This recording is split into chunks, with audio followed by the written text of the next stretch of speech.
देवों के देव आदिनाथ महादेव कहलाए जाने वाले शिव शंभु भोलेनाथ के जन्म का रहस्य आइए जाने।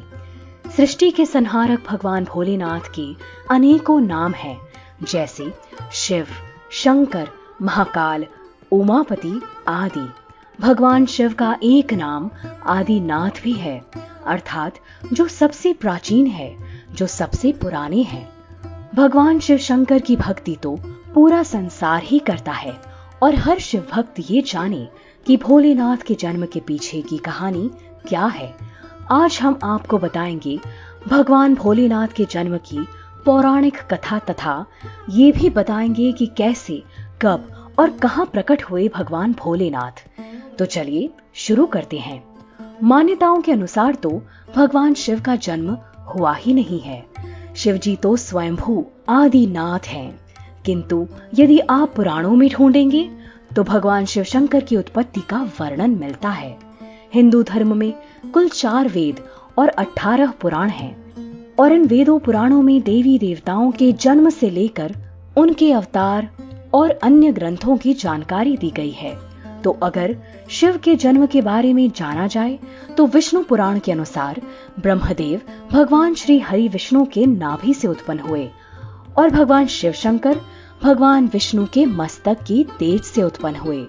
विष्णु पुराण के अनुसार भगवान श्री हरि विष्णु के मस्तक की तेज से उत्पन्न होने के कारण ही भगवान शिव हमेशा योग मुद्रा में रहते हैं। श्रीमद् देवी महापुराण में भगवान शिव शंकर के जन्म की कथा संभवतः भगवान शिव के एकमात्र बाल रूप का वर्णन है।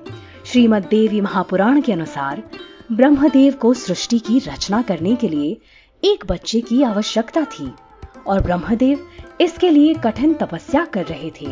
तब अचानक ही ब्रह्मदेव के सामने एक छोटा सा बालक जोर जोर से रोता हुआ प्रकट हुआ, जिसका नाम ब्रह्मदेव ने रुद्र रखा।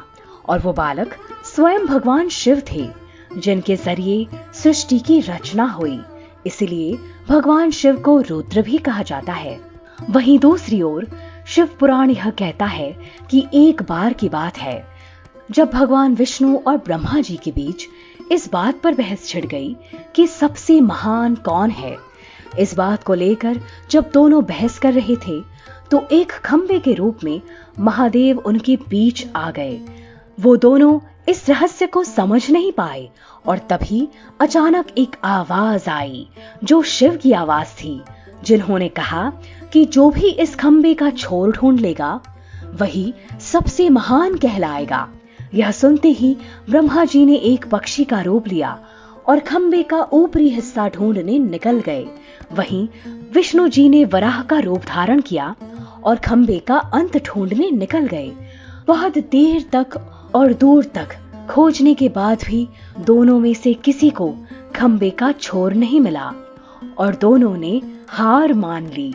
इसके बाद भगवान शिव अपने असली रूप में आ गए और यह खंबा उनके न जन्म लेने और न मरने का प्रतीक माना गया, जिसकी ना कोई शुरुआत है और ना ही कोई अंत है, जो अनंत अनंता से जन्मे आदि देव स्वयं महादेव हैं। इस कारण से यह कहा जाता है कि भगवान शिव स्वयंभू हैं, यानी वह अमर हैं। फिर भगवान विष्णु और ब्रह्मा जी ने भी मान लिया कि भगवान शिव ही सबसे महान और शक्तिशाली हैं और उन्हें आदिनाथ शिव स्वयंभू कहकर नमस्कार किया और कहा कि जिस घर में भी शिव स्वयंभू की पूजा की जाएगी वहां सभी देवों का आशीर्वाद सदैव बना रहेगा।